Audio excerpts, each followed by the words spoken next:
Option buying obviously एक new generation का easy hack है to get into the market. Stock options की अगर मैं बात करूं तो तीन सबसे बड़ी चीजें हैं मेरे अकॉर्डिंग जो ध्यान में रखनी चाहिए। सबसे पहले तो मेरा मानना है हिमांशु जी, एंट्री बनाना किसी भी ट्रेडर के लिए, कोई नया बंदा लेके आओगे तुम एंट्री बनाना जान लेगा, बट वो एग्जिट करना नहीं जानेगा। ऑप्शन बाइंग को बाय करने के बाद ये इंश्योर करना है वो स्टॉक साइडवेज ना हो जाए, आपकी एंट्री होने के साथ साथ आपको एक क्लियर एग्जिट भी मिल जाए। कितना प्रॉफिट या कितना स्टॉप लॉस मैं मोस्टली रखता हूं अपनी स्ट्रेटजी। आज हमारे साथ एक ऐसे गेस्ट हैं जो इंट्राडे भी करते हैं, स्टॉक ऑप्शन में भी ट्रेडिंग करते हैं और वो सिखाने में बहुत अच्छे हैं। तो आज हमारे साथ हैं गोकुल छाबड़ा जी।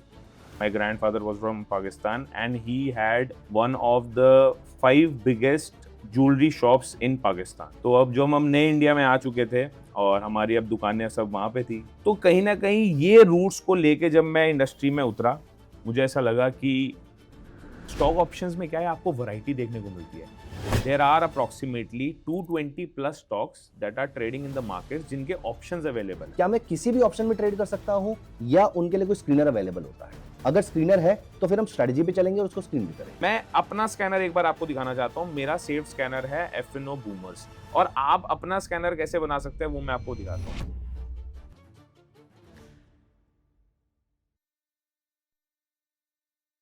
Gokul ji, thank you so much for being with us today. Thank you so much for travelling so far for us. और ये टॉपिक लेने के लिए, ऑनेस्टली स्पीकिंग, जब ये टॉपिक मुझे मेरे सामने रखा गया था तो मुझे इस टॉपिक के बारे में ये पता है कि बहुत कम लोग इसके मास्टर होते हैं। एंड देन आपके बारे में मैं जानता हूँ पहले से, तो I was able to convince myself कि आपके पास इसकी बहुत डेप्थ वाली नॉलेज है। आज वो सारी डेप्थ आपने यहाँ पर हमारे साथ शेयर करनी है, बस ये मेरी आपसे रिक्वेस्ट है। और मैंने क्वेश्चंस भी कुछ उस तरीके से आपके लिए फ्रेम किए हैं सो दैट मैं ज़्यादा से ज़्यादा अपने डाउट्स भी क्लियर कर पाऊँ इंट्राडे ऑप्शंस के अंदर, चाहे वो स्टॉक्स के हों, चाहे वो स्कैल्पिंग वाले हों, इंडेक्स के हों। सो मैं शायद आपकी जर्नी से स्टार्ट करना चाहूँगा और उसके बाद फिर हम स्ट्रैटेजी पे चलेंगे। Himanshu ji, first of all thank you so much for inviting me to this platform and I been an admirer of you and your entire team. बहुत अच्छा काम करते हैं आप थैंक यू इस सो पूरी मच। इंडस्ट्री में। Beat options, beat futures, beat stocks, पूरा आप सर्च का प्लेटफॉर्म काफ़ी डेडिकेशन के साथ ओवरऑल काम कर रहा है, और मेरे को बहुत मोटिवेशन आया जब कॉल आया आपसे टीम का कि आप सबके साथ बात करनी है, कुछ बताना है, जो आता है हमें वो समझाना है। हाँ। So I've been an educator by heart since 2014-15. I started educating people. We had a student base of around 2 million plus students, जिनको हम 11-12 की कोचिंग के साथ स्टार्ट करा था मैंने अपना लाइफ का जर्नी, ओह नाइस। जिसमें हम 12th पास आउट होने के बाद एक नया एग्जाम आया था रिसेंटली जिसको हम बोलते हैं CUET। अच्छा। तो वो हमने सबसे पहले पढ़ाना स्टार्ट करा यूट्यूब पे। देयर ऑन मेरा इंटरेस्ट बढ़ता गया एजुकेशन फील्ड में। मुझे लगा स्किल सेट कोर्सेज पे भी आने का समय आ चुका है, और सबसे बड़ी जो स्किल इस समय डिमांड में चल रही है मार्केट में और काफ़ी लोग उससे बेनिफिट ले पा रहे हैं, वो मेरे अकॉर्डिंग ट्रेडिंग और इन्वेस्टिंग डेफिनेटली बन चुकी है। चाहे वो कोई 18 प्लस हो, चाहे वो 21 प्लस हो, चाहे वो कॉलेज का अंडर ग्रेजुएट हो, चाहे वो पास आउट हो, चाहे वो MBA गोइंग हो, चाहे वो MBA ग्रेजुएट हो, चाहे वो जॉब डूअर हो। ये सब कहीं न कहीं ट्रेडिंग और इन्वेस्टिंग सीखना चाहते हैं। तो इसी जर्नी के साथ अभी 2 साल हो चुके हैं हमें। I have been associated with SEBI as SEBI registered research analyst. Nice. तो 2 साल से हम लाइसेंस के साथ काम कर रहे हैं ओके। और ट्रेडर्स को एजुकेट करने में, रिकमेंडेशंस देने में, आप सबके इतने दिग्गज लोगों के साथ काम करने में बहुत अच्छा लगता है। नई-नई बातें पता लगती हैं मार्केट्स के बारे में, और अल्टीमेटली पता लगता है मार्केट, ये ग्रीन कैंडल, रेड कैंडल तो सिर्फ चार्ट्स पे दिख रही हैं।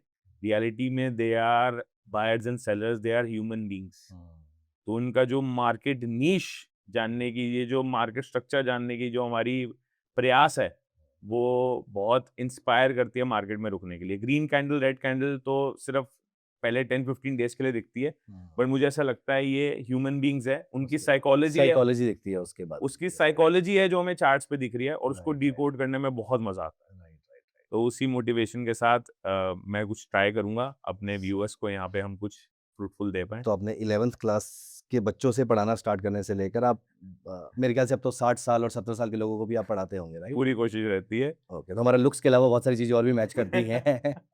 जी सर, जी। Okay, great. तो ये जर्नी एग्ज़ैक्टली आपकी कहाँ से स्टार्ट हुई? ऑप्शंस की जर्नी। क्योंकि हर इंसान, मतलब हो सकता है आपने ऑप्शन से ही स्टार्ट किया हो, लेकिन हर इंसान कैश मार्केट से स्टार्ट करता है। तो ये आपकी ऑप्शंस की जर्नी कैसे स्टार्ट हुई? फिर मैं आपसे आगे की चीज़ें पूछूँगा। तो क्योंकि हर इंसान की जर्नी में बहुत कुछ छुपा हुआ होता है। उसकी जो स्टार्टिंग वाली जर्नी होती है उसमें बहुत सारे लेसन्स होते हैं। तो आपने कैसे स्टार्ट किया कि आपको ऑप्शंस में काम करना है? इसमें ना हिस्ट्री मेरी honestly it goes way back even before when I was born. ऐसे बोलते हैं ना कि अपने जनरेशन का ब्लड तो हमारे रगों में घूम ही रहा होता है। हुँ। तो वो जो ब्लड है वो कहीं न कहीं it hails from Pakistan. My grandfather was from Pakistan and he had one of the 5 biggest jewellery shops in Pakistan.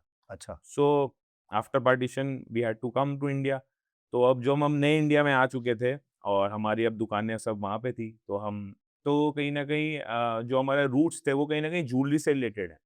वो ज्वेलरी से जो रिलेटेड है रूट्स, उसको देखते हुए मुझे ऐसा लगने लगा आफ्टर आई टर्न 23, 24, 25 मुझे इसमें इंटरेस्ट आने लगा कि इन्वेस्टिंग के अंदर या कह सकते हो आप गोल्ड के अंदर, क्रूड ऑयल के अंदर या सिल्वर के अंदर कैसे वेंचर किया जा सकता है? इनके प्राइसेस फ्लक्चुएट क्यों हो रहे हैं? उनके बायर्स कौन है? सेलर्स कौन है? क्या वो फैक्टर्स हैं जो इसको इन्फ्लुएंस कर रहे हैं? तो कहीं न कहीं ये रूट्स को लेके जब मैं इंडस्ट्री में उतरा, मुझे ऐसा लगा कि इन्वेस्टिंग डेफिनिटली एक बहुत लुक्रेटिव फील्ड है। ऑप्शंस के बारे में जब मैंने जानना शुरू करा, मुझे ऐसा लगता है कि ये एक ऐसा कोर नीश है जिसके अंदर मैं अपनी एक्सपर्टीज़ बिठा सकता हूँ। ओके। ऑप्शंस ऑब्वियसली जैसे आपने बोला कैश मार्केट में सब स्टार्ट करता है, हमने भी कैश से स्टार्ट किया, कुछ इन्वेस्टिंग स्टार्ट करी, कुछ मल्टी कमोडिटी एक्सचेंज की मार्केट स्टार्ट करी, कुछ गोल्ड देखा, कुछ सिल्वर देखा, कुछ इक्विटीज़ देखी। बट इवेंचुअली लगा कि ऑप्शंस एक ऐसी चीज़ है जो यूनिवर्सल है और हेजिंग के लिए डेफिनिटली यूज़ हो रहा है, बट आने वाले टाइम्स में जो इसकी डिमांड है, चाहे वो लर्निंग पर्पस हो, चाहे वो ट्रेडिंग पर्पस हो, वो इवेंचुअली बढ़ने वाली है। और एफ-एन-ओ जो ट्रेडिंग है, मैं मेरा एक मानना है, every trend changes within 5 to 6 years. Okay. तो by chance the time I was entering into this industry तब एफ-एन-ओ का बहुत ट्रेंड चल रहा था। मैंने भी कुछ यूट्यूब वीडियोज़ देखी, कुछ बुक्स पढ़ने की कोशिश करी, कुछ इंटरनेशनल इन्फ्लुएंसर्स को फॉलो करने की कोशिश करा। सारे ट्विटर पे बात कर रहे हैं ऑप्शंस की। एफआईआईज़, डीआईज़ का इन्वॉल्वमेंट जानना शुरू करा। अब कोई प्रॉप डेस्क लेके, कोई इतना बड़ा सेटअप लेके अगर इतने बड़े-बड़े इंस्टीट्यूशंस ऑप्शंस के अंदर ट्रेड कर रहे हैं, तो हम क्यों नहीं कर सकते? तो एज़ अ रिटेलर हम घुसे इसके अंदर, एज़ अ रिटेलर हम घुसे और देखा कि रिटेलर के लिए भी बहुत बड़ी अपॉर्च्युनिटीज़ हैं इसमें। समुंदर है बहुत बड़ा। मुझे इसके अंदर काफ़ी स्कोप दिखा। That is how I entered into the options trading setup. Nice. एक जो बिगिनर ट्रेडर है हमारा, उसको ऑप्शन बाइंग से स्टार्ट करना चाहिए या ऑप्शन सेलिंग से स्टार्ट करना चाहिए? और अगर जिस भी फील्ड में उसको जाना चाहिए, इंडेक्स और स्टॉक्स, इसमें आपका इंक्लिनेशन क्या रहता है? किसी नए को सिखाने के पॉइंट ऑफ व्यू से, क्योंकि आपके पास बहुत सारे लोग आते हैं, आप उनको क्या रिकमेंड करते हैं? फॉर एग्ज़ाम्पल मैं आपका स्टूडेंट बन के आता हूँ और मैं अभी नया हूँ स्टॉक मार्केट के अंदर, मुझे अभी 3-4 महीने हुए हैं। What would you recommend me? I should be starting from option buying और ऑप्शन सेलिंग एंड व्हाई? उसमें से मैं जो भी करूँगा, इंडेक्स और स्टॉक्स, व्हाई? देखो ऑप्शन बाइंग ऑब्वियसली एक न्यू जनरेशन का ईज़ी हैक है to get into the markets. हुँ, उसका सबसे बड़ा रीज़न है मार्जिन रिक्वायरमेंट कम है। हुँ, आप 10,000, 20,000, 50,000 से भी ऑप्शंस ट्रेडिंग स्टार्ट कर सकते हो, ऑप्शन बाइंग इन पर्टिकुलर। अब कई सारे ट्रेडर्स को, इन्वेस्टर्स को ये पता नहीं होता है कि ऑप्शन ट्रेडिंग में भी 2 हिस्से हैं, जैसे अगर आपने सही बोला option buying and option selling. Option buying के भी 2 हिस्से हैं, एक इंडेक्स ऑप्शंस, एक स्टॉक ऑप्शंस। ऑप्शन सेलिंग के भी सिमिलरली 2 हिस्से हैं, इंडेक्स ऑप्शंस और स्टॉक ऑप्शंस। करेक्ट। मेरा रिकमेंडेशन सभी न्यूबीज़ को जो 3-4 महीने हुए हैं, मेरा रिकमेंडेशन तो हमेशा ये रहता है कि आप अभी पहले चार्ट देखो, प्राइस एक्शन देखो, अभी आप ऑप्शंस में जंप मत करो। क्योंकि it's a high risk high reward game. आपको जितना अच्छे से पैसा क्विक मनी बन जाएगा, उतनी स्पीड से वो जाने के भी चांसेस रहते हैं। तो मेरा तो हाथ जोड़कर विनती रहती है 6 महीने तक कुछ ना करें। ऑप्शंस बाइंग, ऑप्शन सेलिंग खेलें ही ना। ये तो आप एजुकेटर वाली बात कर रहे हैं। तो मैं ट्रेड करना ही चाहता हूँ। अब आप मुझे बताइए, मैं कसम खा के आया हूँ कि मुझे ट्रेड करना है, अभी से स्टार्ट करना है, क्या करूँ मैं? अगर आपको अभी से स्टार्ट करना है, मेरे अकॉर्डिंग स्टिल एक रेलेवेंट पोजीशन स्टॉक ऑप्शंस के अंदर आप बनाना बेटर रहेगा मेरे हिसाब से। हुँ, उसका सिंपल रीज़न ये है, स्टॉक ऑप्शंस में पॉइंट्स कैप्चर करने कंपैरेटिवली ईज़ियर हैं। लॉट साइज़ेज़ कंपैरेटिवली स्मॉल हैं। आपको अगर इंडेक्स ऑप्शंस के अंदर लग रहा है 20 से 30,000 तो स्टॉक ऑप्शंस के अंदर वही सेम अमाउंट आपका 5 टू 10,000 में आप 1 लॉट 2 लॉट से एक्सपेरिमेंट कर सकते हो। ओके। अगर आपको अपने डीमैट में देखना ही है भाई प्रॉफिट एंड लॉस कुछ ना कुछ हो ही रहा है मेरे डीमैट में, हुँ, तो स्टॉक ऑप्शंस एक बहुत अच्छा एंट्री पॉइंट बन सकता है। ओके। अगेन क्या आपका वो फोर्टे बनेगा या नहीं बनेगा, वो थोड़े टाइम आपको मार्केट्स में देने पड़ेंगे, दोनों चीज़ों को एक्सप्लोर करना पड़ेगा। बट येस एंट्री लेवल पे stock option is still a better scenario, still a better risk reward game rather than a index option. Stock options में भी बहुत वैरायटी है। अब जैसे इंडेक्स ऑप्शन में हम सबको पता है 6 इंडेक्स है मेजर मेजर जो हमारे साथ ट्रेड कर रहे हैं, जिसके अंदर हम ट्रेडिंग कर सकते हैं। जैसे निफ्टी हो गया, bank Nifty, mid cap, Sensex, fin Nifty, bank x.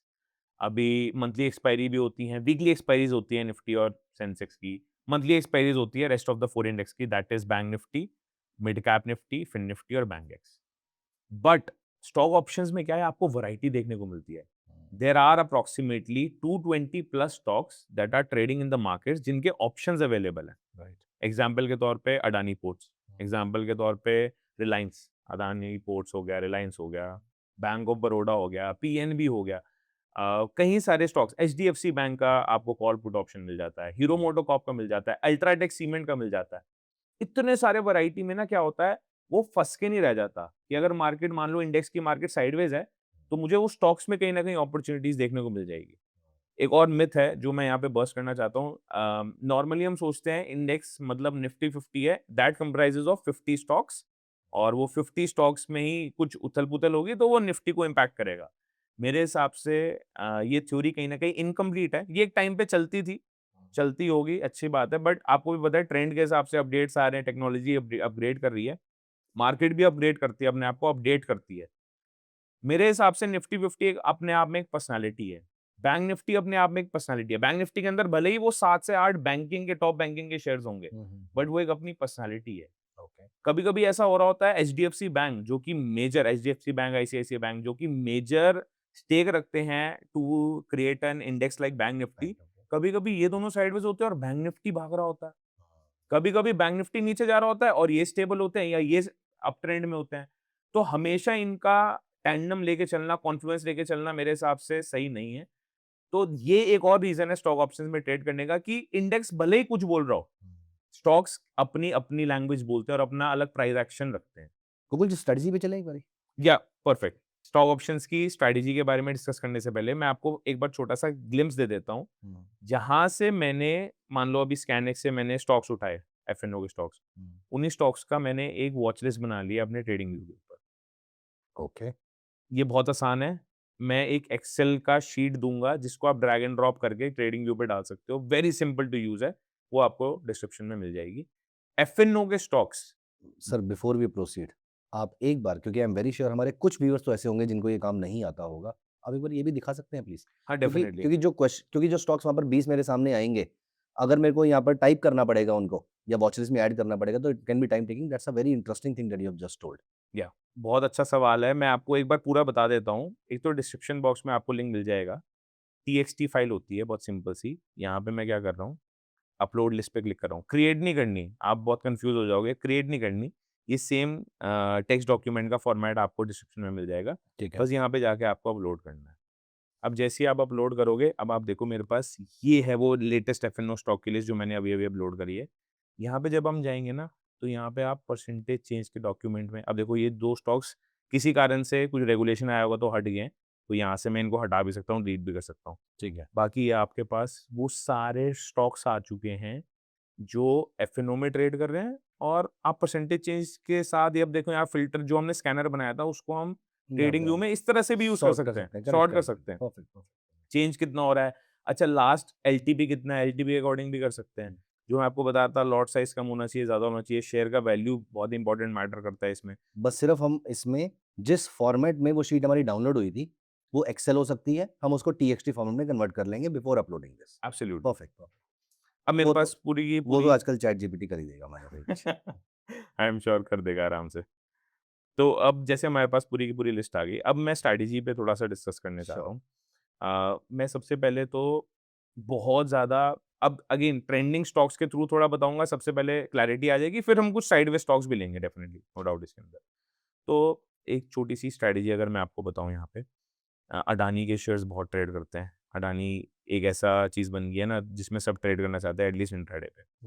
5 minute के टाइम फ्रेम पे सबसे पहले जो मेरी स्ट्रैटेजी है वो बहुत सिंपल है। वो स्ट्रैटेजी क्या बोलती है मेरे को, टेक्निकली उन स्टॉक्स के ऊपर नंबर 1 कंडीशन मेरी ये है, मुझे एफएनओ स्टॉक्स में वो स्टॉक्स चाहिए जो थोड़ा-सा एक लेवल ऑफ परसेंटेज को अचीव कर चुके हैं। जैसे 2%, 8% कुछ भी अचीव कुछ, कर हाँ, कुछ अचीव कर चुके हैं। मैं एकदम सवा 9 साढ़े 9 बजे ट्रेड नहीं लूँगा। ठीक है, मुझे एटलीस्ट 10 बजे तक का वेट करना है। ठीक है। थोड़ा सा प्राइस में मोमेंटम होने दो। उसके साथ साथ मुझे देखना है कि वो जो टॉप 10 शेयर्स मैं ढूंढने की कोशिश कर रहा हूँ, उनके बाद उनके आसपास कोई न्यूज़ तो नहीं है, या उनका कोई ट्रेड डील तो नहीं हुई इनके साथ, उनका कोई बड़ा ऑर्डर तो नहीं आया है। तो वो न्यूज़ थोड़ा सा मैं रिसर्च कर लेता हूँ एक रात पहले।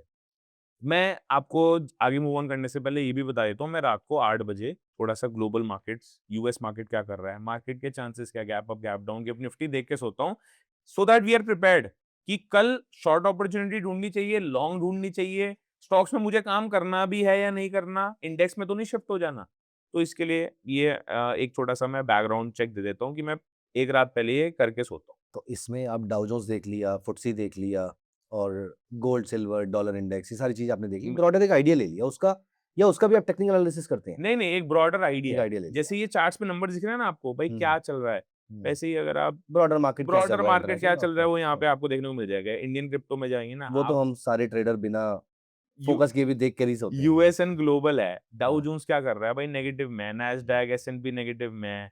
एक्सिस बैंक वगैरह कल ने क्या किया? एक छोटा-सा ग्लिम्प्स, चार्ट नहीं देखने जाके, ग्लिम्प्स पता लग जाएगा मार्केट का आउटलुक है क्या? मोटा-मोटा क्या चल रहा है। आजकल तो बिटकॉइन और इथेरियम भी कहीं न कहीं इम्पैक्ट कर रहे हैं। उसके बारे हुँ। में कुछ और डिस्कशन करेंगे कभी, बट कहीं न कहीं इम्पैक्ट कर रहे हैं। मैं इसके अलावा एक और चीज़ देख लेता हूँ आजकल जो ट्रम्प का जो सोशल मीडिया का चैनल है ट्रुथ सोशल वाला, he is the biggest leading indicator currently. Twitter देखना ज़रूरी है बहुत। ट्विटर देखना ज़्यादा ज़रूरी है कंपेयर टू डाउ जोन्स क खुला है नहीं खुला। ठीक है, तो इसमें हम आ गए, अब हम दोबारा अपनी एफ-एन-ओ लिस्ट पे चलते हैं। अब एफ-एन-ओ में मैं देख रहा हूँ जैसे अडानी है, अडानी ग्रीन, अडानी एंटरटेनमेंट है। तो एक चीज़ मेरे को ध्यान से देखनी है कि कल वाला जो मार्केट की क्लोजिंग थी, इसको हम बोलते हैं ओएचसीएस स्ट्रैटेजी। बहुत सिंपल स्ट्रैटेजी है, कहीं बार ट्रेडर्स ने सुना होगा और कहीं बार अप्लाई करा होगा और बहुत सिंपल है। बट हम कई बार ना इतना ज़्यादा पढ़ लेते हैं, इतना ज़्यादा हम इंडिकेटर्स लगा लेते हैं या इतना ज़्यादा वॉल्यूम देख लेते हैं, आरएसआई देख लेते हैं, सब कुछ देख लेते हैं और बेसिक भूल जाते हैं। ओ प्राइस नहीं देखते। प्राइस ही नहीं देखते। तो ओएचसीएल भी प्राइस के ऊपर ही है। ओएचसीएल मतलब open, high, close and low. ये बहुत जगह आपने स्ट्रैटेजी सुनी होगी और मैं इसको डेडिकेटेडली फॉलो करता हूँ। काफ़ी टाइम से फॉलो करता हूँ। मेरे अकॉर्डिंग ये बेस्ट काम करती है क्योंकि ये प्राइस एक्शन के ऊपर है।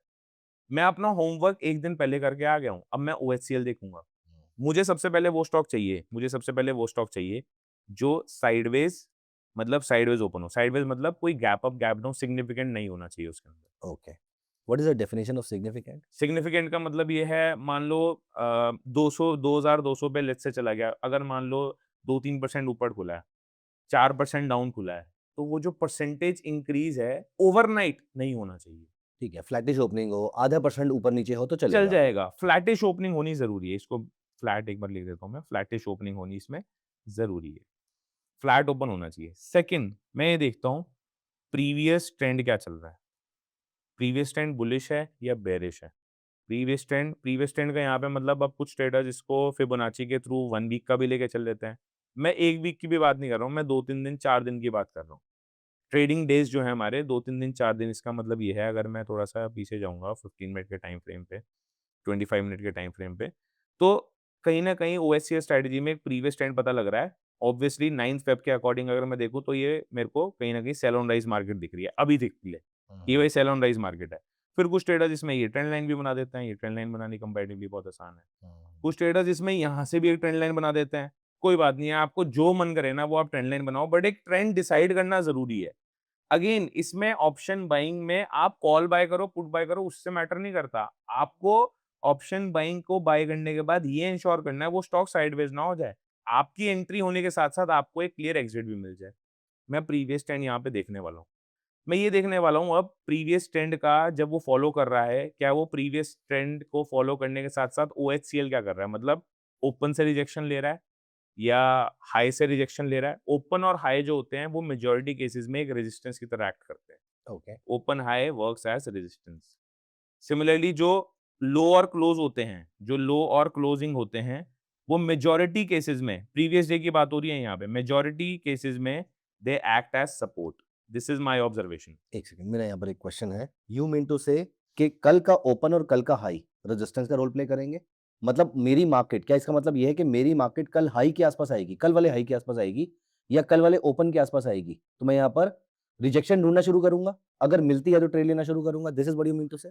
सबसे पहले तो मेरे को ये देखना है कि पहले 15 मिनट, पहले 25 मिनट की जो कैंडल बन रही है, वो क्या रेंज ब्रेकआउट या ब्रेकडाउन कर पा रही है, नहीं कर पा रही। ओके। ये प्रीवियस ट्रेंड को फॉलो अप करने के साथ-साथ अभी देखो ना, प्रीवियस चार्ट देखना कंपैरेटिवली बहुत ईज़ी लगता है। बट ये जो करंट अभी चल रहा होगा ना, उसको नोट करके देखना कि अब यहाँ से फॉर एग्ज़ाम्पल कल के दिन यहाँ पे कहीं मार्केट खुली।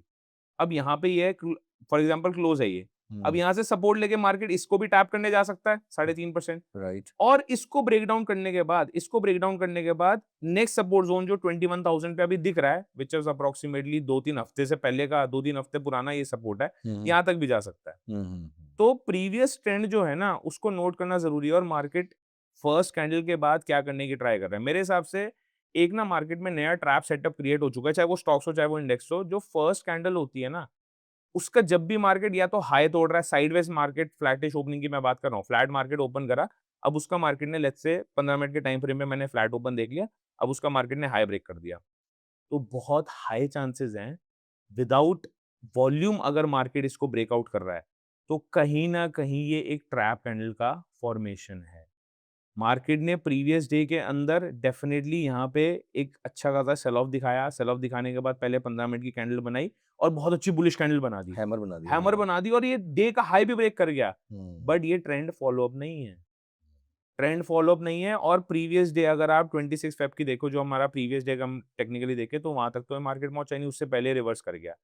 ये एक सबसे बड़ा रीजन है कि मैं प्रीवियस डे क्लोजिंग को कहीं ना कहीं एक रेजिस्टेंस की तरह देख रहा हूँ और मैं ये देखना चाह रहा हूँ कि ये या तो इस जोन को टैप करे या जो प्रीवियस डे ये वाला जो जोन है, प्रीवियस डे लो को या प्रीवियस डे हाई को कहीं ना कहीं इसको टैप करने की कोशिश करेगा, तो मार्केट में ज्यादा अच्छा मैं ट्रेंड पकड़ पाऊंगा। राइट। अब इस केस के अंदर क्या हो रहा है, इस केस के अंदर मेरे को क्या ट्रेड अपॉर्चुनिटी मिल सकती है, इसके साथ मैं एक थर्ड पॉइंट, एक फोर्थ पॉइंट भी आपके पास ऐड कर देता हूँ कि डेफिनेटली हमने यहाँ पे ओपन ले लिया, हाई ले लिया, रेजिस्टेंस ले लिया, सपोर्ट ले लिया। एक फिफ्थ पॉइंट है जो जो कि बोलता है कि हमें ट्रैप या ट्रेंड ये आइडेंटिफाई करने की कोशिश करनी है। अब ये ट्रैप कैंडल क्या है, ये ट्रेंड कैंडल क्या है? सबसे पहले तो हमेशा मैं 15 मिनट के टाइम फ्रेम पे यहाँ पे काम करने की ट्राई करूंगा। मैंने बोला मेरा मेन फोकस 9:30 बजे, पौने 10 बजे ट्रेड लेना नहीं है। पहले देखने दो तो मार्केट ट्रैप किसको कर रहा है, बायर्स को ट्रैप कर रहा है या सेलर्स को ट्रैप कर रहा है। तो मैं ट्रैप या ट्रेंड कैंडल ढूंढने की कोशिश करता हूँ। ट्रैप कैंडल का मतलब ये है, ये दिखा रहा है कि मैं डे का हाई तोड़ रहा हूँ, ऊपर जा रहा हूँ, बट ये वो कर नहीं रहा है। तोड़ेगा नहीं वो तोड़ेगा नहीं, वो वहीं से फ्लैटिश हो जाएगा या वो एकदम स्वीप करके, डे हाई स्वीप स्ट्रेटजी बोलते हैं इसको, डे हाई स्वीप करके रिवर्स कर जाएगा। दूसरा, ये ट्रेंड कैंडल का मतलब ये है, ये रियल कैंडल है। रियल कैंडल का एक बहुत खास बात होती है मार्केट में। फॉर एग्जांपल एक लेट्स से ये शॉर्ट ट्रेड बना, लेट्स से मेरा ये एक शॉर्ट ट्रेड बना और ये शॉर्ट ट्रेड बनने के बाद लेट्स से मैंने यहाँ पे एक शॉर्ट पोजीशन लिया। शॉर्ट ट्रेड लेने के बाद सबसे पहले ये वीक सेलर्स को निकालने आता है, रिट्रेसमेंट लेता है, पुल बैक जिसको बोलते हैं, रिट्रेसमेंट जिसको बोलते हैं, उसके बाद ये ट्रेंड कंटिन्यू करता है। अब ये एक ऐसा दिन था जब मार्केट पहले 15 मिनट के कैंडल को ही तोड़ नहीं पाया, सुबह से अप्रॉक्सिमेटली 2:30 बज गए, तोड़ ही नहीं पाया, तोड़ ही नहीं पाया, तोड़ ही नहीं पाया। तो फिर हमें दिख रहा है जो हमने ट्रेंड आइडेंटिफाई टेक्निकली यहाँ पे किया होगा वो बेरिश किया होगा। सिंपल रीजन ये है कि हमने एक सबसे पहले 15 मिनट के ब्रेकआउट के बाद एक ट्रैप कैंडल आइडेंटिफाई करी है, तो मुझे टेक्निकली यहाँ पे बेरिश बैठना चाहिए। सैडली जो हम ये अडानी एंटरप्राइजेस का एग्जांपल अभी ले रहे हैं, ये उस दिन मेजॉरिटी साइडवेज रहा है, बट ये स्ट्रेटजी कहीं और स्टॉक्स में काम करती है। तो क्लैरिटी के लिए इस पे मैं एक और छोटा सा एग्जांपल दे देता हूँ एंजल वन का। ट्रेडर्स, आगे वीडियो में बढ़ने से पहले एक सीरियस बात मुझे आपसे करनी है।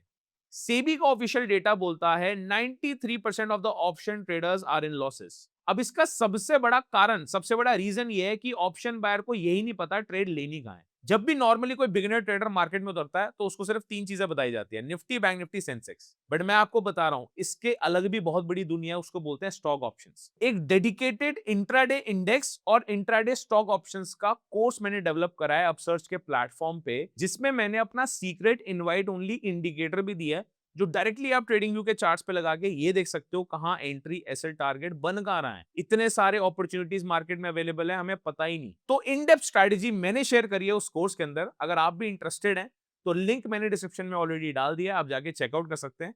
चलिए चलते हैं वापस वीडियो के अंदर। अब मेरे अकॉर्डिंग अगर आप देखोगे ओपनिंग, ये 26 फेब की क्लोजिंग है और ये ऑलमोस्ट फ्लैटिश ओपनिंग है। ठीक है। अब कमाल की बात यह है, प्रीवियस डे क्लोज को ये टैप भी नहीं करने आ पाया। जब हमारी स्ट्रैटेजी बोल रही है प्रीवियस डे क्लोज जो है, अगर वो रेजिस्टेंस या प्रीवियस डे हाई जो है वो रेजिस्टेंस की तरह एक्ट करेगा, तो इसको बुलिश जाने के लिए बहुत स्ट्रॉन्ग कुछ ग्रीन कैंडल्स बनानी पड़ेंगी। पहली कैंडल ही इसने बना दी 15 मिनट के टाइम फ्रेम पे, अच्छी खासी इन्वर्टेड हैमर बोल लो या बेरिश कैंडल बना दी, बेरिश इंगल्फिंग कैंडल बना दी पहले 15 मिनट के अंदर ही। नेक्स्ट ट्रेड में इसने क्या किया है, एक और रेड कैंडल बनाई है। अभी मेरी एंट्री यहाँ पे एक्टिवेट नहीं हुई, सिंपल रीजन क्या है, मैं फॉलो अप कैंडल का वेट कर रहा हूँ। क्या ये वही ट्रैप कैंडल तो नहीं है जो अभी मेरा डे का लो स्वीप करने के बाद भी तो ऊपर जा सकता ऊपर जा है? सकती है, करेक्ट, भाई correct, day correct. High sweep एक कंसेप्ट है, डे लो स्वीप भी तो एक कंसेप्ट है, ऊपर जा हाँ, सकती है। और बट हमें तो यहाँ पर पता भी नहीं क्या होने वाला है, हम तो अज़्यूम कर रहे हैं। एग्जैक्टली अब यहाँ पे थर्ड कैंडल जैसी क्लोज हुई, अब आप बोल सकते हैं यस है कि यहाँ पे हमारी एंट्री बन चुकी है। ये एक एंट्री बनने के बाद मुझे अब यहाँ पे क्या है, एटलीस्ट मुझे फर्स्ट कैंडल का जो फर्स्ट ओपनिंग है, मैं हाई भी नहीं बोलूंगा, मैं कह रहा हूँ फर्स्ट कैंडल की जो ओपनिंग है उसको कहीं ना कहीं एक स्टॉप लॉस की तरह मेरे को कंसिडर करना पड़ेगा। और लास्ट सपोर्ट कहीं ना कहीं अब जैसे ड्यू टू करेक्शन या इतनी वर्स्ट मार्केट कंडीशंस की वजह से हमें कितने दिनों से ये स्टॉक्स गिरता हुआ ही दिख रहा है, राइट। तो उसका जो टारगेट है वो पता नहीं कितना गिरेगा और नीचे। तो हुँ। कहीं न कहीं एक इमेजिनरी सपोर्ट बोल लो या एक फिबोनाची सपोर्ट बोल लो, वो कहीं न कहीं आपको एक साइकोलॉजिकल नंबर लेके चलना पड़ेगा। इसमें हम मान लेते हैं मोटा-मोटा साइकोलॉजिकल नंबर 230 है। ठीक है। 230, 235, 240 के आस-पास साइकोलॉजिकल नंबर मान लो, तो इसका साइकोलॉजिकल नंबर 230 है। तो यहाँ पे जब मैं ये देख रहा हूँ, तो ये स्ट्रैटेजी ब्यूटीफुली काम करी है उस दिन और आप देख सकते हो इसका रिजल्ट बहुत अच्छा मार्केट में 1:1 हमें देखने को मिला। अब वही वाली बात है, 1:1 इसलिए देखने को मिला, सबसे पहले मार्केट नीचे गिरा, इसके अंदर और भी पोटेंशियल बन सकती थी। अब मार्केट का टॉप और बॉटम तो देखो कोई नहीं कैप्चर कर सकता। अगर आप यहाँ ऑब्वियस है। जाओगे तो इसमें अप्रॉक्सिमेटली 1:2 के आसपास बैठ रहा है ये। बट हुँ। मान लेते हैं हमने थोड़ा 3 बजे के आसपास भी अगर एग्जिट ले ली होगी इसमें। इसने सबसे बड़ा कारण मैं आपको बताता हूँ कि जब मैं बोल रहा हूँ ये वीक बायर और वीक सेलर को निकाल रहा है, कहीं न कहीं यहाँ पे भी सेलर्स को बुलाने के बाद इसने पुल बैक लिया। बट जो फर्स्ट कैंडल है, ये जो सेकंड कैंडल है, उसको ये ब्रेकआउट नहीं कर पाया। तो वो एक तरह से ये पुल बैक लिया, कुछ ट्रेडर्स यहाँ पे पुल बैक पे बहुत अच्छा ट्रेड ले लेते हैं। बट हमारे सेटअप के अकॉर्डिंग टेक्निकली इस ज़ोन पे हमारी एंट्री टेक्निकली एक्टिवेट हो जानी चाहिए। तो आप ये कह रहे हैं जो थर्ड कैंडल बनी, क्योंकि वहाँ पर वो ट्रैप कैंडल नहीं थी, वो मोमेंटम को कैरी फॉरवर्ड किया उसने, इसलिए मैंने वहाँ पर उसको शॉर्ट सेल कर दिया। एब्सोल्युटली, उसके बाद मार्केट नीचे आती है, लेकिन मेरा स्टॉप लॉस दूर है, तो मैं नीचे आने पे प्रॉफिट बुक अभी नहीं करा, क्योंकि 1:1 भी अचीव नहीं हो रहा अभी तक तो। एब्सोल्युटली। तो मार्केट ऊपर गई और फिर मार्केट ने ऊपर जाकर डार्क क्लाउड कवर बनाया है वहाँ पर। तो या तो मैं वहाँ पर शॉर्ट सेल कर सकता हूँ, लेकिन मैं पहले ही अपना शॉर्ट सेल कर चुका था। अब इसमें पिरामिडिंग एक बहुत अच्छा कांसेप्ट है, ये एवरेजिंग एक बड़ा अच्छा कांसेप्ट है। सारी क्वांटिटी एक बारी में डाल देना बिल्कुल रिकमेंडेड नहीं होता। क्योंकि जैसे कि हमने बात करी सर 220 स्टॉक्स हैं किसमें ट्रेड लें? सिमिलरली क्या मेरे पास आज 20,000 कैपिटल है, सारे एंजल वन के पुट में घुसा दूँ मैं? और इसी समय घुसा दूँ, 10:15 बजे एंट्री ले लूँ, साढ़े 9 बजे एंट्री ले लूँ? थोड़ा-सा हमें वेट करना पड़ेगा ये देखने के लिए, क्या वो प्राइस एक्शन फॉलो कर रहा है?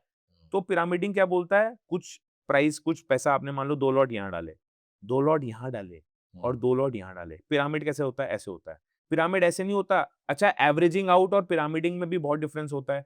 ट्रेडर्स को लगता है पिरामिडिंग एक कंफ्यूज कांसेप्ट उन्हें लगता है। एवरेजिंग आउट का यहाँ पे मतलब है मार्केट नीचे जा रही है तो मैं एवरेज करता जा रहा हूँ, 2 लॉट 2 मार्केट मेरे लॉट अगेंस्ट जा रही है, तो मैं मैं बाय एंटर करता जा करता रहा जा हूँ। रहा हूँ उसके अंदर तो वापस। उसको बोलेंगे एवरेजिंग कर ली। हाँ। पिरामिडिंग में क्या होता है मार्केट का प्राइस जब ऊपर जा रहा है, आपको तब भी घुसाने हैं लॉट या आपके फेवर में जा रहा है। लेट्स से मैंने यहाँ पे शॉर्ट पोजीशन ली, तो 2 लॉट मैंने यहाँ डाले, 2 लॉट मैंने यहाँ डाले।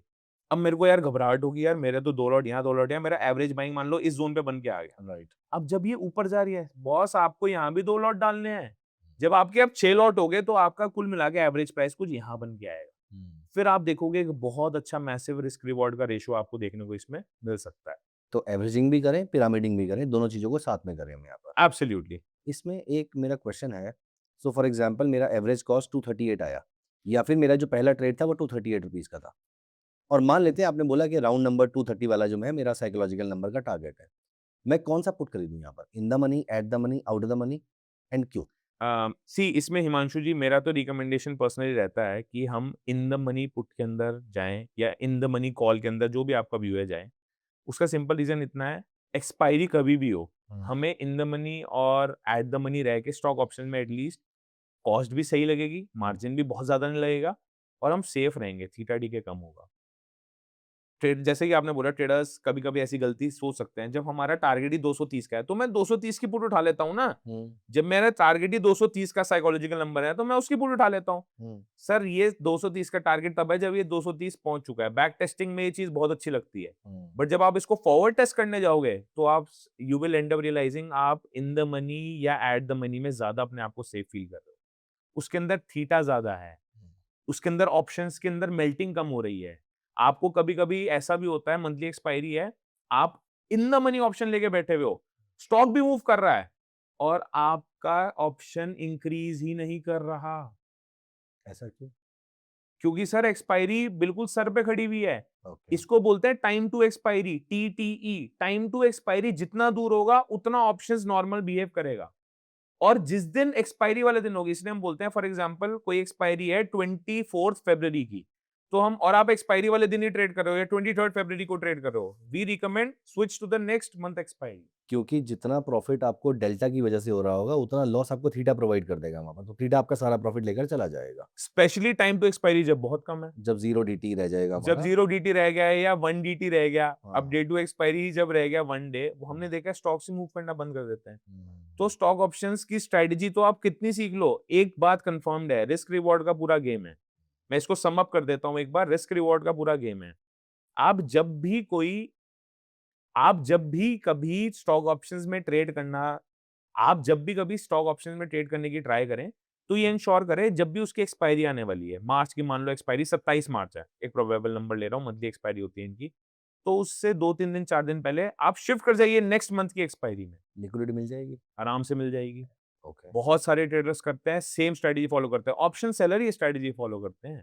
ओके। ऑप्शन सेलर के फुटप्रिंट अगर नोट करना शुरू कर जाए तो ऑप्शन बायर जीत जाता है। ये हमें पढ़ा गया मैंने पढ़ाया हुआ भी है ट्रेडर्स को, मैंने खुद भी जिससे सीखा है, वो यही बताता है, भाई बड़ा प्लेयर क्या कर रहा है उसके फुटप्रिंट फॉलो करो। अगर यहाँ से कहीं 500 करोड़ का ऑर्डर किसी कंपनी में आ रहा है तो बड़े प्लेयर का ऑर्डर आया ना वहाँ पे, तो हुँ, भाई तुम भी उसके अंदर इन्वेस्टमेंट स्टार्ट करो, स्टॉक भागेगा। हुँ, सिमिलरली अगर बड़ा प्लेयर नेक्स्ट एक्सपायरी में शिफ्ट हो रहा है तो आप यहाँ क्यों बैठे हो? वो हुँ। 2, 3, 4, 5 रुपए के प्रीमियम उठाना बंद करो स्टॉक ऑप्शंस में। आपको प्रीमियम उठाने हैं जो 10, 20, 30, 40, 50, 100 वाले प्रीमियम जो हैं। उन और वो मिलेंगे तभी जब आप eight the money in the money में काम करोगे। लेकिन एट द मनी और इन द मनी वाला ऑप्शन जो है, वो तो बहुत महँगा पड़ेगा फिर हमें। हमने वीडियो की स्टार्टिंग में बात करी थी कि 6000, 8000, 10,000 के अंदर, वो हो जाएगा हमारा यहाँ पे? आराम से हो जाएगा। बट वो डिपेंड करता है आपको कम लॉट वाले स्टॉक्स चाहिए। आपको फॉर एग्जांपल कुछ ऐसे स्टॉक्स होते हैं जिनका लॉट साइज़ मैं लॉट्स का यहाँ पे मतलब है लॉट साइज़। हुँ, कुछ ऐसे लॉट साइज़ वाले स्टॉक्स होते हैं जिनका 100 लॉट साइज़ होता है। हुँ, आराम से आपको मिल जाएँगे। ऑब्वियसली उनके प्रीमियम थोड़ा महँगा देखने को आपको मिल सकता है। बट अंडर 10,000 आपके पास कई सारे ऐसे स्टॉक ऑप्शंस हैं जिनके अंदर आप ट्रेडिंग स्टार्ट कर सकते हो। टू गिव अ एमवीपी इसको बोलते हैं मिनिमम वायबल प्रोडक्ट अगर आपको प्रूफ ऑफ कांसेप्ट चाहिए कि भाई मुझे अपने आप को प्रूव करना है मैं ट्रेडिंग में कुछ हूँ या मैं ट्रेडिंग करना जानता हूँ। तो मुझे उन स्टॉक्स के अंदर एक्सपेरिमेंट करना चाहिए जिनके अंदर कैपिटल भी कम लग रही है और मैं आरओआई बेसिस पे काम कर रहा हूँ। ये इंडेक्स ऑप्शंस की तरह बिल्कुल नहीं है। मैं 10,000 20,000 एक ट्रेड में लगाऊँगा, मैं एक्सपेक्ट करूँगा 20, 30, 50% आरओआई मैं जनरेट करके जा रहा हूँ at the end of the day 3-30 के बाद। मुझे एक्सपेक्टेशन रखनी है 5, 10, 15% वो भी ट्रेंडिंग डेज़ में। 10% का रिस्क रिवॉर्ड बहुत अच्छी चीज़ है। ये भी बहुत ज़्यादा हो जाता है जब आपकी कैपिटल बड़ी हो जाती है। अगर आप 10, 20, 30 हज़ार से स्टार्ट कर रहे हो, ये रिस्क रिवॉर्ड लगता है यार अगर मैंने 10,000 रुपए लगा के 1,000 रुपए कमा लिए, कौन-सी बड़ी बात हो गई? आप गलत सोच रहे हो। आप इन टर्म्स ऑफ अमाउंट सोच रहे हो। हुँ। आप in terms of percentage ROI नहीं सोच रहे। क्योंकि वो 10,000 फ्यूचर में बढ़ के 1 लाख हो जाएगा, 10 लाख हो जाएगा, 50 लाख हो जाएगा आपका। तो आरओआई के बेसिस पे सोचना चाहिए आपको। आरओआई के बेसिस पे सोचना चाहिए क्योंकि ये मैराथन है। हुँ, आपको लॉन्ग रन भी तो करना है ना। जब आपके पास कैपिटल बढ़ती है, जब ट्रेडर्स के पास कैपिटल बढ़ती है, तो उनको हम ये रिकमेंड नहीं कर सकते कि अच्छा पहले ना आप 2 स्टॉक्स में कर रहे थे ना, अब आप एक काम करो, अब आप 10 स्टॉक ऑप्शंस उठाना शुरू कर दो, ऑप्शन बाइंग के अंदर। हम उन्हें बोलते हैं अच्छा your capital has scaled now, good, go and venture into option selling. वो डेफिनिटली एक इन डेप्थ टॉपिक हो जाएगा, उसके बारे में डिटेल में डिस्कशन ज़रूर करेंगे। ऑप्शन बाइंग और ऑप्शन सेलिंग की जो स्ट्रैटेजीज़ है, वो मैं अपने अपसर्च पे मेरा जो कोर्स आने वाला है, उसके अंदर मैं इन डेप्थ बताऊँगा। इसमें एक वॉल्यूम स्ट्रैटेजी बहुत ब्यूटीफुली काम करती है। इसको अगर मैं वॉल्यूम के साथ ओएचसीएल को वॉल्यूम के साथ जब मैं कंबाइन कर दूँगा, हुँ। तो हमारे पास एक मिलियन डॉलर चार्ट बन के आता है। आई एम श्योर वो अपसर्च के प्लेटफ़ॉर्म पे आपको देखने को मिलेगा इन फ्यूचर। ओके। इसमें एक एग्ज़ाम्पल हम देखें, इसका कौन-सा ऑप्शन हम लेंगे? इसकी ऑप्शन चेन या फिर धन पे भी जो आप प्लेटफ़ॉर्म यूज़ करते हैं, वहाँ पर ऑप्शन के चार्ट्स अवेलेबल होते हैं। अगर हम इसका ऑप्शन देख लें, हमें कितना प्रॉफिट हुआ होगा इस ट्रेड के अंदर। मान लेते हैं कि हम यहाँ पर टाइम देख लेते हैं, 9:30 पौने 10 के आसपास मैंने ट्रेड लिया होगा, 10 बजे के आसपास मैंने ट्रेड लिया है, और उसमें ऑप्शन ने कैसे रिएक्ट किया? एब्सोल्युटली। एक बार मैं ऑप्शन चेन खोल देता हूँ। धन के प्लेटफ़ॉर्म पे ये ऑप्शन चेन एक बार दिख जाएगी एंजल वन की। तो ये मैंने धन के प्लेटफ़ॉर्म पे अब खोल लिया है, एंजल वन का चार्ट। यहाँ पे आपको दिख रहा होगा, जब मैं ऑप्शन चेन पे जाऊँगा, तो बहुत ब्यूटीफुली सारी चीज़ें मेरे को दिख रही हैं। अब इसमें ये भी समझ आने लग गया होगा आपको, मार्केट लॉट मतलब 2500 का लॉट है भाई, इससे कम नहीं मिलेगा। हुँ, हुँ। 25 शॉट का मिलेगा, 2500 लॉट का एक अगर आपको ट्रेड लेनी है तो 2500 से मल्टिप्लिकेशन होगा। लेट्स से मैंने यहाँ पे हमने बोला 9:30 के आसपास 240 का प्राइस चल रहा था, तो हम मान के चल लेते हैं 245 बोल लो या जितना भी इसका, एक बार मैं स्ट्राइक प्राइसेस देख लेता हूँ इसके, ठीक है? तो अब 240 पे हमने हमने कहीं उठाया, तो इसमें 245, 250 जितना आप इन द मनी जाओगे उतना आप सेफ रहोगे। उसके रीज़न अगेन कंपोनेंट्स होते हैं ऑप्शंस के। मान लेते हैं 245 पे आपने लिया, तो हम 245 पे पुट लिया है हमने तो यहाँ। हम इन द मनी पुट ऑप्शन यहाँ पे परचेज़ कर इन द रहे हैं। मनी पुट ऑप्शन यहाँ पे परचेज़ कर रहे हैं। टेक्निकली ये पैसा डबल कर चुका है। बट अगेन ये बोलना बहुत फ़ॉल्स क्लेम होगा, बॉटम से टॉप कोई नहीं पकड़ सकता। बॉटम से टॉप कोई कुछ नहीं पकड़ सकता। इसको अगर आप देखोगे इस ज़ोन से ₹9 से ₹18 तो इसने ऑलमोस्ट 100% दे दिए। बट हुँ, बॉटम टू टॉप कोई पकड़ नहीं सकता। हम बात करते हैं जब हमने ट्रेंड पकड़ना शुरू किया। तो 9:30 के आसपास हमने यहाँ पे ट्रेंड पकड़ना कहीं न कहीं शुरू किया, या इस कैंडल पे हमने, ये रहा 9:35 के आसपास, 15 मिनट का टाइम फ्रेम एक बार लगाता हूँ मैं। हमने यहाँ पे कहीं न कहीं ट्रेंड पकड़ना शुरू किया है इस ज़ोन पे, ये है वो ज़ोन 9:45 10 राइट। के आसपास हमने यहाँ पे करना शुरू करा। हमारा जो, अगर मैं ये ऑप्शंस के चार्ट पे जाके देखूँ, तो हमारा जो एंट्री प्राइस था वो अप्रॉक्सिमेटली 14 के आसपास मान लेते हैं।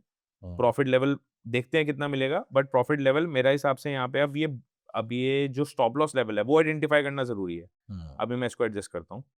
तो मैंने क्या बोला कि भाई प्रीवियस डे का जो हमारा हाई है, प्रीवियस डे का हाई मतलब ये एंजल वन का अगर शेयर है, तो प्रीवियस डे का हाई या करंट डे का बेसिकली जो फर्स्ट कैंडल है उसका हाई हमारा स्टॉप लॉस होगा। तो यहाँ पे हमारा जो स्टॉप लॉस बैठता है टेक्निकली वो इस ज़ोन के आसपास बैठता है। राइट। तो अब इस ज़ोन के आसपास अगर बैठता है तो अप्रॉक्सिमेटली ईज़िली मेरे को यहाँ पे 1:1 अचीव ईज़िली मेरे को होता हुआ यहाँ पे दिख रहा है, और यही हमें ऑप्शंस की, ये हमें जो स्पॉट का चार्ट था, वहाँ भी हमें ये सेम चीज़ देखने को मिली है। इनफैक्ट ये है हमारा टेक्निकल ट्रेड, ये बनता है 1:1:5 के आसपास हमारा ट्रेड बनेगा। इससे पहले भी आपने निकाला होगा तो ये ईज़िली अपना ये ट्रेड सेटअप बनता था। हुँ, अब इसमें हमारे स्टॉप लॉस से, अब मैं वही बता रहा हूँ, ये स्टॉप लॉस से ये तो बहुत पास लग रहा था स्टॉप लॉस से, ये एरिया तो बहुत पास लग रहा था स्टॉप लॉस से। हुँ, ऑप्शंस के चार्ट में ये एरिया दूर लग रहा है। हुँ, तो कभी-कभी स्पॉट और ऑप्शंस एकदम एग्ज़ैक्टली डिट्टो वैसे वर्क नहीं करते, due to multiple reasons. But yes, ये एक अच्छा एग्ज़ाम्पल है जिसको हम पोर्ट्रे कर सकते हैं, और ये रिस्क रिवॉर्ड काफ़ी अच्छा देखने को मिल रहा है इसके अंदर। गूगल जी, स्ट्रैटेजी मुझे समझ में आ गई है। मेरा एक क्वेश्चन है कि एक दिन में एक ट्रेडर कितने ट्रेड ले सकता है ऐसे? कितनी अपॉर्च्युनिटीज़ आती हैं? और अगर अपॉर्च्युनिटीज़ लगातार आती जा रही हैं, तो क्या मैं सारे ट्रेड लेता रहूँ? सी, एक ट्रेडर कितने ट्रेड ले सकता है वो पूरा डिपेंड करता है उसके कैपिटल एपेटाइट पे। अब ट्रेडर 20,000 के साथ आ रहा है और ट्रेडर 2 लाख के साथ आ रहा है। ये दोनों अलग-अलग नाव हैं, 2 अलग-अलग बोट्स हैं। एक, अगर आप मेरे से पूछो सर आपके पास 50,000 कैपिटल है, तो मेरा आंसर होगा सर मैं मैक्सिमम 2 ट्रेड ले सकता हूँ। वो भी मैं रिकमेंड करूँगा एक शेयर में नहीं लेनी चाहिए। हुँ, 2 डाइवर्सिफ़ाई कर लेना। डाइवर्सिफ़ाई करने की कोशिश करनी चाहिए। यहीं अगर मैं लेके आ रहा हूँ 2 लाख की कैपिटल, तो मैं रिकमेंड करूँगा 4 शेयर्स में लेने की ट्राई करो। बट अगेन फिर उसका 2 लाख के ऊपर अगर हम जाने की कोशिश करते हैं, तो हम ऑप्शन सेलिंग में वेंचर करते हैं। The more your capital grows, the more safety you want for your capital. Right. उसमें रिस्क आपको कम से कम रखना है, और आपको ये कहावत सर पता होगी Himanshu ji, the lower the risk the lower the reward, higher the risk higher the reward. जब मैं छोटे कैपिटल के साथ आ रहा हूँ, तो मैं इसको ₹14 का ₹18 अप्रॉक्सिमेट अगर आप परसेंटेज आरओआई के हिसाब से देखो तो 24, 25, 26% तक होल्ड कर सकता हूँ, क्योंकि मेरे को जाने को कम है, हुँ, अमाउंट कम है। बट अब मैं 2 लाख के साथ जब आ रहा हूँ, तो मेरे को यही परसेंटेज 10% पे भी बहुत कुछ होना पड़ेगा। हुँ। सिमिलरली 10% पे निकलना भी पड़ेगा। तो totally depends on your risk appetite और कैपिटल कितना आप लेके आ रहे हो मार्केट्स में। इसमें रिस्क मैनेजमेंट में कुछ ऐसा है जो हमें ध्यान रखना चाहिए before venturing into option buying? Option buying, stock options की अगर मैं बात करूँ तो 3 सबसे बड़ी चीज़ें हैं मेरे अकॉर्डिंग जो ध्यान में रखनी चाहिए। एक तो 1:1 के नीचे आप एम बिल्कुल मत करो। ओके, 1:1 रिस्क रिवॉर्ड आपका बेयर मिनिमम होना चाहिए। ओके। दूसरा, अगर आप ऑप्टिमल परफेक्शन की तरफ जा रहे हो कि मेरी तो एक्यूरेसी बढ़ जाएगी, मैं जिस स्टॉक पे हाथ लगाऊंगा वो भागना शुरू कर जाएगा, वो एक बहुत बड़ा मिराज है, वो एक बहुत बड़ा मिथ है, ऐसा नहीं होगा। आपको कहीं न कहीं बैक फुट पे आके ही देखना पड़ेगा, ट्रेंडिंग स्टॉक्स डेली बेसिस पे सेम नहीं रहेंगे। कुछ ऐसे स्टॉक्स होते हैं, बहुत बढ़िया काम करते हैं इंट्राडे में, बीटीएसटी में भी बहुत बढ़िया काम करते हैं and it is very shocking कि अगले 2 दिन वो चलते ही नहीं। तो राइट सोर्स ऑफ इंफॉर्मेशन होना बहुत ज़रूरी है, या राइट प्राइस एक्शन को स्टडी करना बहुत ज़रूरी है कि अगले दिन क्या ये स्टॉक काम करेगा। एंजल वन जिस हिसाब से अभी भाग रहा है पुट साइड की तरफ, या इसने करेक्शन दिया, या अडानी एंटरप्राइज ने करेक्शन दिया, या कई सारे स्टॉक ने, सीमेंस ने अगर अपर सर्किट मारा, या 5% डिक्सन बढ़ गया आज के दिन, ज़रूरी नहीं है सर कल भी ऐसा ही होगा। तो राइट सोर्स ऑफ इंफॉर्मेशन होना बहुत ज़रूरी है। तो ऑप्शन बायर को स्पीड और डायरेक्शन दोनों पे फोकस करना चाहिए वहाँ पर। तो जो हमारा स्कैनर है जो आपने बनाया है, वो आपको स्पीड पे फोकस करवा देता है कि ऐसे स्टॉक्स मोस्टली स्पीड के अंदर रहेंगे। 100%। और मैं दोबारा बता रहा हूँ, ये bank Nifty Nifty mid cap नहीं है कि हर रोज एक अपसाइड का भी मोमेंटम आ गया या डाउन साइड का, या एक ट्रेंड पकड़ लिया। इनके अंदर रिवर्सल्स भी होते हैं, वो मैं डेफिनेटली कोर्स के अंदर और डिस्कस करूंगा। इनके अंदर रिवर्सल्स भी आइडेंटिफाई करने की स्ट्रेटजी होती है। क्या मुझे एंजल वन का जब इतना डे के लो पे सर ये बंद हुआ है, क्या मुझे इसका पुट लेके जाना चाहिए बीटीएसटी में? ये एक बहुत बड़ा एरिया ऑफ इंटरेस्ट बनता जा रहा है, क्योंकि अगर आप देखोगे इंडियन स्टॉक मार्केट को पिछले 4 महीने का डेटा उठा के आप देख लेना, hardly there has been an hardly there has been a flattish opening. I am talking about the index. Stocks के अंदर अगर फ्लैटिश ओपनिंग है और हमारा इंडियन स्टॉक मार्केट कहीं ना कहीं बहुत बेरिश ओपनिंग दिखा रहा है, इंडियन स्टॉक मार्केट का मेरा मतलब है इंडेक्स के अंदर, निफ्टी सेंसेक्स, तो बहुत हाई चांसेस हैं कि स्टॉक्स उस ट्रेंड को कैप्चर करने जाएंगे। ओके, स्पेशली वो स्टॉक्स जो इंडेक्स को कहीं ना कहीं इन्फ्लुएंस करते हैं। ओके। एग्जाम्पल के तौर पे बीएससी, एग्जाम्पल के तौर पे कैंप्स, हुँ, एग्जाम्पल के तौर पे सीमेंस, एग्जाम्पल के तौर पे डिक्सन। ये मिड कैप के स्टॉक्स हैं। लार्ज कैप में भी आप एचडीएफसी एएमसी पे आप चले जाओ, एचडीएफसी का कॉल या पुट में चले जाओ, आईसीआईसीआई पे चले जाओ, हुँ। एसबीआई। अभी रिसेंटली एक न्यूज आ रही थी, मार्केट ऊपर जाया जा रहा था, बैंक निफ्टी ट्रेंड कर रहा है, जिसमें एचडीएफसी आईसीआईसीआई जो मेजर कंपोनेंट्स हैं, बैंक निफ्टी के, वो हॉल्ट पे हैं। मूव ही नहीं कर रहे हो। और एसबीआई, पीएनबी, वो all time PSU banks, they are at all time वो हाई। ऑल टाइम अभी जाना वो चाहिए। ट्रेंड आपको पकड़ना पड़ेगा। हुँ, बैंक्स की एक वॉच लिस्ट बना लो। सर आपने मेरे से पूछा, हिमांशु जी आपने मुझसे पूछा, वो कौन सी चीजें हैं जो ऑप्शन बायर को ध्यान रखनी चाहिए। हुँ। आप ये ऐसे स्विच करना शुरू करो। ये मैं मेथड बता रहा हूँ। वन, जब तक आप ये काम नहीं करना शुरू करोगे ना, मैं सभी व्यूअर्स को हमारे बताना चाह रहा हूँ, आपने एफएनओ की लिस्ट बनानी सीख ली है मेरे साथ। अब आप ये देखो, 1, 2, 3, 4, 5, 6, ये स्प्रिंट है। ये करना जब तक आप शुरू नहीं करोगे ना, अभी कुछ नहीं आएगा समझ, अभी लगेगा ये क्या बोल दिया, इसमें तो पढ़ा भी नहीं जा रहा, कुछ भी नहीं हो रहा। बट जब तक आप डेली बेसिस पे ये करना शुरू नहीं करोगे, don't give yourself much time, give 2-3 seconds. Okay, Mahindra and Mahindra 372, okay, आगे Hindustan copper, okay 568, okay, ICICI, okay, okay, okay, okay, I might find a reversal opportunity here, चलो नेक्स्ट, नेक्स्ट, नेक्स्ट। ये जब तक आप स्प्रिंट स्टॉक्स में ये स्प्रिंट बहुत जरूरी है सर।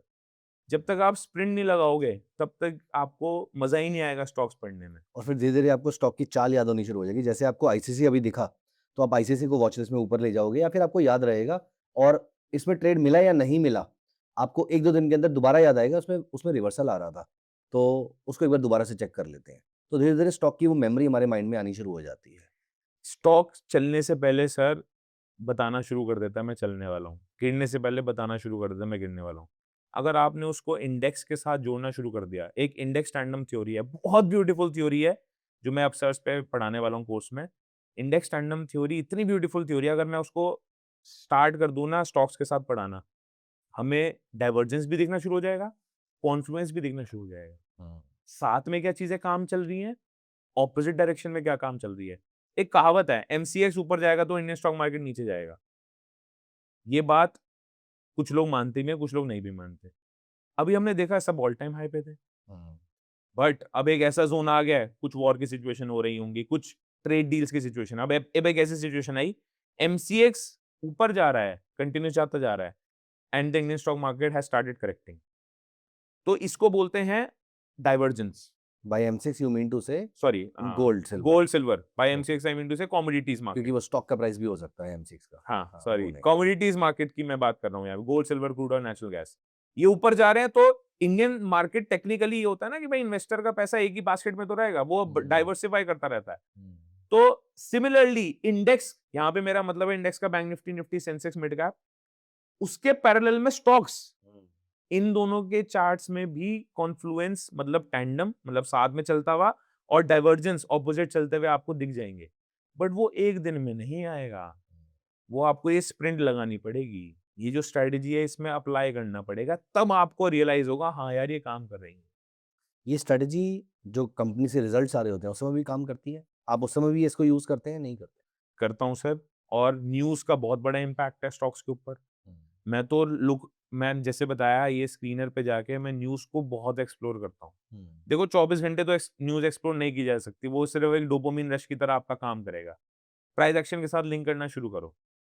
कभी-कभी एक बहुत बड़ी ट्रेड डील आती है, एक बहुत बड़ा ऑर्डर ब्लॉक आता है किसी कंपनी के साथ और वो कंपनी का शेयर 3 दिन तो भागता है, फिर करेक्ट करना शुरू कर देता है। इसको मार्केट मैनिपुलेशन का भी नाम देते हैं। कभी और बात करेंगे इस बारे में, आई एम श्योर। इस बारे में लोगों के बहुत सारे क्वेश्चंस होंगे जी। For sure. अच्छा, एक 3 बजे का भी एक बहुत नॉर्मल इंपॉर्टेंट रूटीन है, बीटीएसटी क्या लेके जानी है। सर हम बी स्टॉक ऑप्शन की बीटीएसटी कभी नहीं छोड़ते।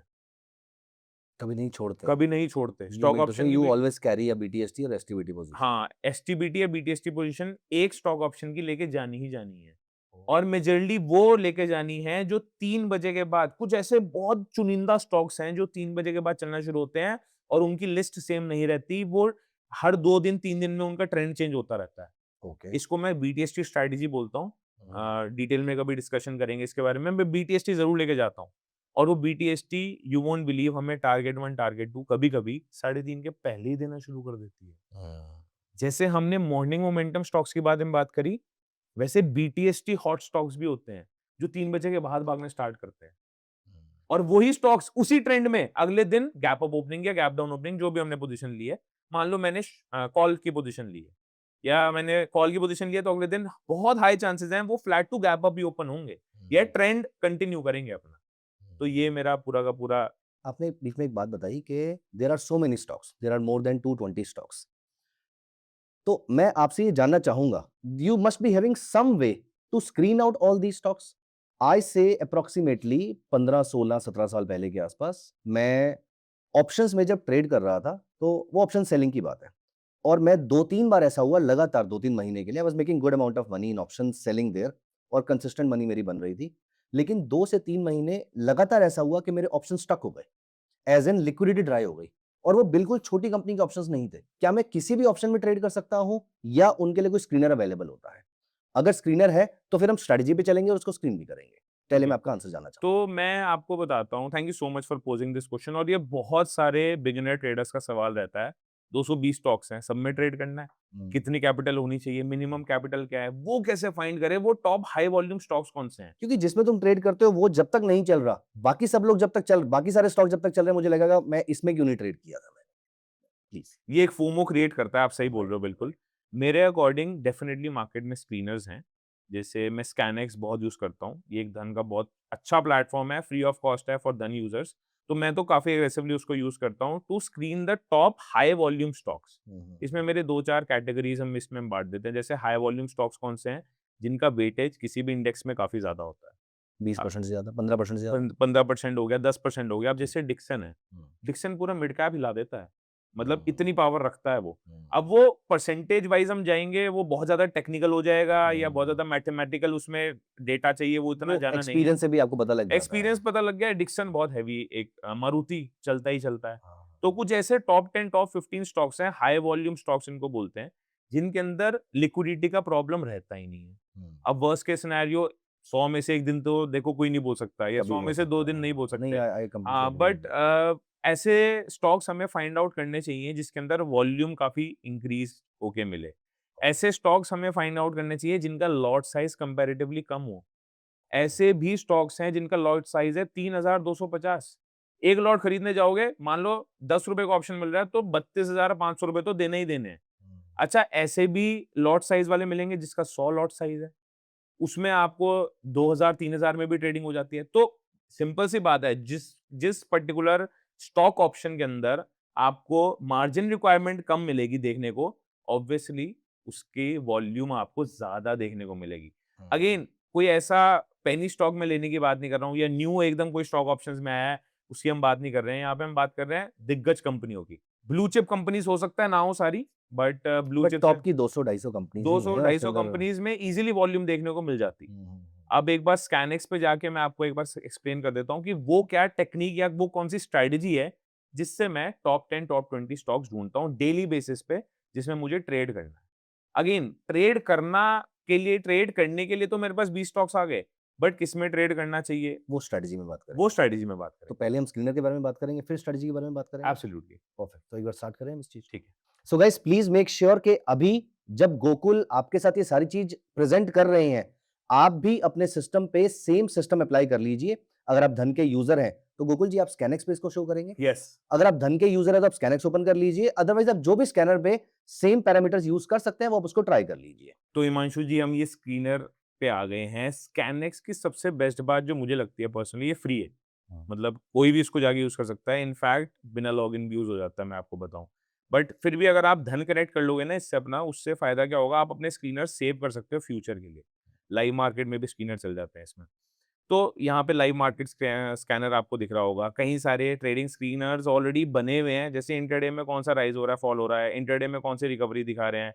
ओएचसीएस स्ट्रैटेजी है जिसके बारे में अभी बाद में करने वाला हूँ, वो भी कहीं ना कहीं यहाँ पे ऑलरेडी कस्टम में आपको देखने को मिल जाएगी। रेडीमेड ऑलरेडी काफी सारी चीजें इसमें है। ठीक है। अब जब मैं यहाँ पे स्क्रीनर्स में जाऊंगा, हमें यहाँ पे बिल्कुल टॉप पे एक बैनर में यहाँ पे दिख रहा होगा टूल बार में, स्क्रीनर पे जाना है। स्क्रीनर पे जैसे जाएंगे, अब यहाँ पे आपको दिख रहा होगा मोमेंटम स्टॉक्स। ये किसी और ट्रेडर ने यहाँ पे डाला हुआ है, इसको मैं भी यूज कर सकता हूँ। ये बहुत अच्छी बात है इन ट्रेडर की, इन्होंने इसको पब्लिक फोरम में डाल दिया, तो कोई भी इसको ओपन सोर्स की तरह अपने अपने लैपटॉप में अपने सिस्टम्स में यूज कर सकता है। मैं मोमेंटम स्टॉक्स में गया, तो कहीं ना कहीं इन्होंने जो कैटेगरीज बनाई हुई है कि भाई एनएससी बीएससी से होने चाहिए स्टॉक्स, मार्केट कैपिटलाइजेशन 500 करोड़ से ज्यादा होनी चाहिए, प्राइस 100 रुपए से ज्यादा का शेयर होना चाहिए। प्राइस परसेंटेज चेंज का मतलब ये है एक दिन में वो प्राइस का जो परसेंटेज चेंज है वो 5% से ज्यादा होना चाहिए। आरएसआई 14 का एक इन्होंने बैंड लगाया हुआ है, वो 70 से ज्यादा होना चाहिए। प्रीवियस आरएसआई से ज्यादा होना चाहिए। वॉल्यूम 20,000 से ज्यादा होनी चाहिए। कई सारे पैरामीटर्स के थ्रू हम ये स्कैनर्स देखने को मिल सकते हैं।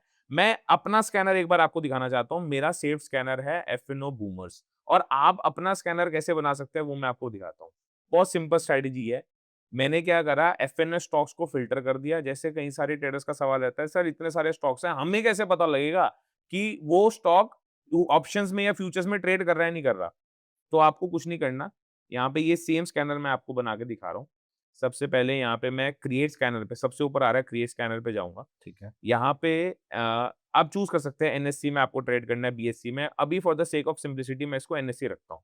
मैं कोई इंडेक्स चूज नहीं कर रहा। आप Nifty 50, Sensex, mid cap, bank Nifty को चूज कर सकते हो। कोई इंडस्ट्री में आपका एक्सपर्टीज हो। कई सारे ट्रेडर्स ऐसे भी हो सकते हैं ना, किसी इंडस्ट्री को बिलोंग करते हो तो उनके बारे में उनको इनसाइट्स हो, तो वो इस इंडस्ट्री के स्टॉक्स में ट्रेड करने में ज्यादा कंफर्टेबल रहता है। उसका प्राइस एक्शन उनको ज्यादा अच्छे से समझ आता है। राइट। कोई सेक्टर है जिसमें आपको फोकस करना है, कोई मार्केट कैपिटलाइजेशन का क्राइटेरिया है। मेरे हिसाब से जब मैं एफएनओ का एक फिल्टर जब लगा दूंगा ना, यहाँ पे ऐड फिल्टर पे यहाँ पे मैं क्लिक करता हूँ, और यहाँ पे एफएनओ स्टॉक्स पे जैसे ही क्लिक कर दूंगा, सबसे पहले मैं अप्लाई करके दिखाता हूँ इसको। अब मेरे पास टेक्निकली वो सारे स्टॉक्स की लिस्ट ऑलरेडी आ चुकी है जो एफएनओ में ट्रेड करते हैं। राइट। तो जब सरकार, जब हमारे जो बेसिकली हमारे ऑप्शंस में काम हो रहा है, ऑब्वियसली रेगुलेटेड अंडर सेबी है, अंडर आरबीआई है, कई सारी पार्टीज इसमें इन्वॉल्व हैं, तो एफएनओ स्टॉक्स की कैटेगरी में वो ही स्टॉक्स आ सकते हैं जो कहीं ना कहीं ट्रस्टवर्दी हैं। वो आपका पैसा एकदम डुबाएंगे नहीं। तो इसमें मार्केट कैप, प्राइस, सेक्टर की जरूरत मुझे नहीं पड़ती। मैंने यहाँ पे एफएनओ फिल्टर लगाया। एक और मैं यहाँ पे फिल्टर लगा रहा हूँ, ऐड फिल्टर यहाँ पे करेंगे, प्राइस एंड वॉल्यूम पे जाएंगे। तो मैं ये देखना चाहता हूँ कि प्राइस का परसेंटेज चेंज क्या है, मतलब इंट्राडे के अंदर प्राइस कितना फ्लक्चुएट कर रहा है in comparison to the last day closing. तो मैंने यहाँ पे प्राइस परसेंटेज चेंज में टाइम फ्रेम लगाया है डे, क्योंकि मैं इंट्राडे ट्रेडिंग कर रहा हूँ। अगर कोई वीकली ट्रेडिंग कर रहा है, कोई स्विंग ट्रेडिंग कर रहा है, तो उसके अकॉर्डिंग अपना वो यहाँ पे टाइम फ्रेम भी एडजस्ट कर सकता है। वीक भी कर सकता वीक भी कर सकता है, 2 वीक भी कर सकता है, मंथली भी। स्विंग ट्रेडर्स कई सारे इसको यूज करते हैं। हमने यहाँ पे अप्लाई का ऑप्शन लगाया। अप्लाई का ऑप्शन लगाते ही अब यहाँ पे मुझे ना एक बैंड मिल गया। अगर मैं देखना चाहता हूं कि मुझे यहाँ से बुलिश अपॉर्चुनिटी कौन से स्टॉक्स में मिल रही है, तो मैं इस बैंड को कम करके 0% ले आऊंगा, मिनिमम 0% का तो जंप मारना ही मारना है, और मैक्सिमम आप इसको रख देंगे 2.5 के अप्रोक्सीमेट अगर आप रखेंगे, तो यहाँ पे कहीं न कहीं अब एक स्कैनर आपके पास बन के आ गया है।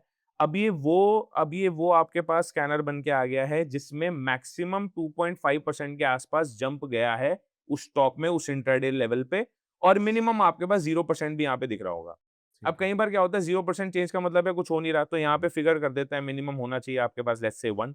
अब आप देखोगे स्टॉक्स और थोड़े फिल्टर होके आ गए हैं।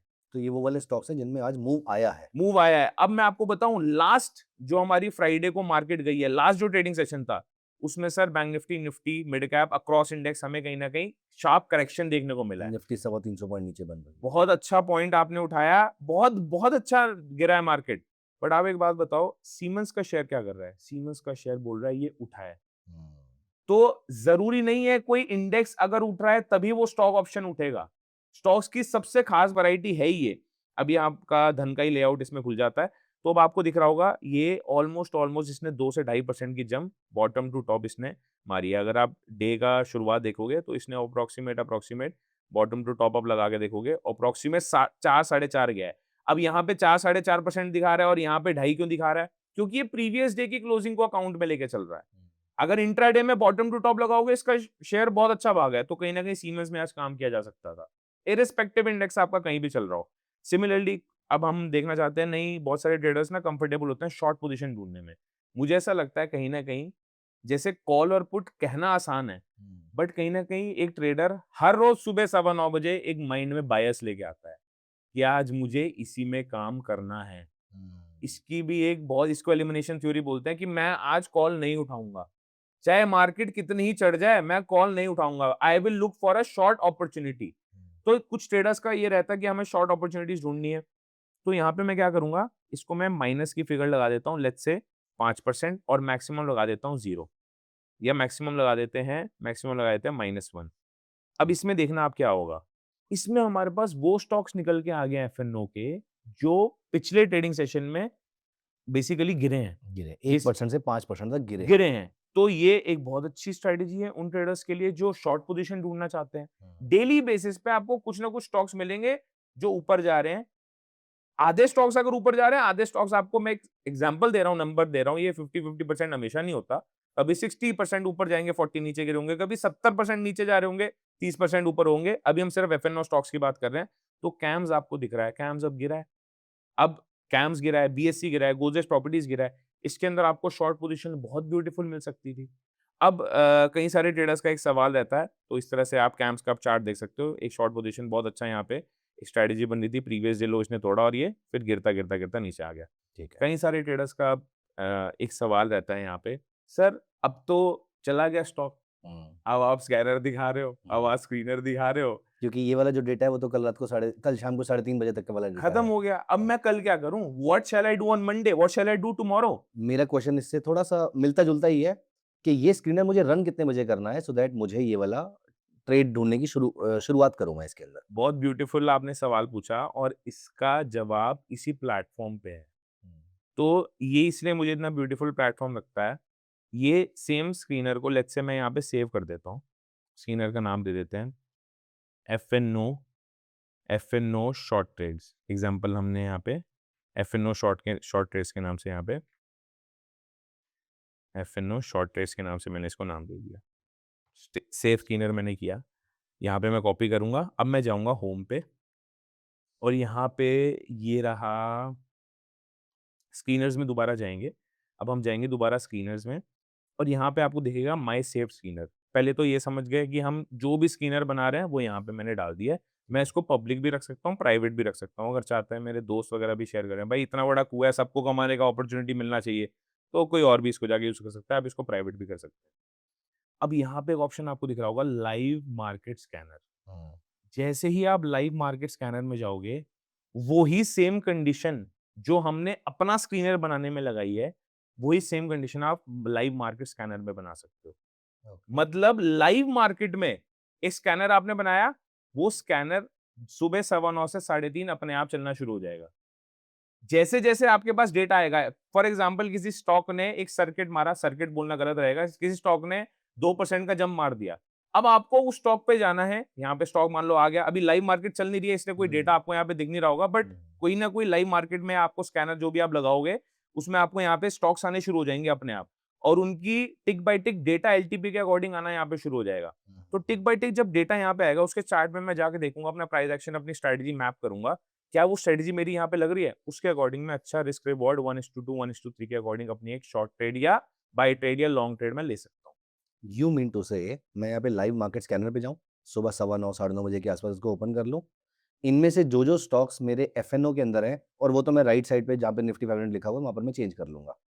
तो जो स्टॉक्स मेरे उस होराइजन के अंदर हैं, उनमें जिसमें 2% से बड़ा मूव आ रहा है या 1% से बड़ा मूव आ रहा है, मैं उनमें अपने चार्ट पे आ जाऊंगा, और वो जो आप स्ट्रेटजी बताने वाले हैं मैं वहां पर उसको अप्लाई करूंगा। एब्सोल्युटली, दैट्स इससे दैट्स पता वेरी लग जाएगा कि हाई वॉल्यूम स्टॉक्स हैं कि भाई इसमें मेरा डेड नहीं होगा पैसा।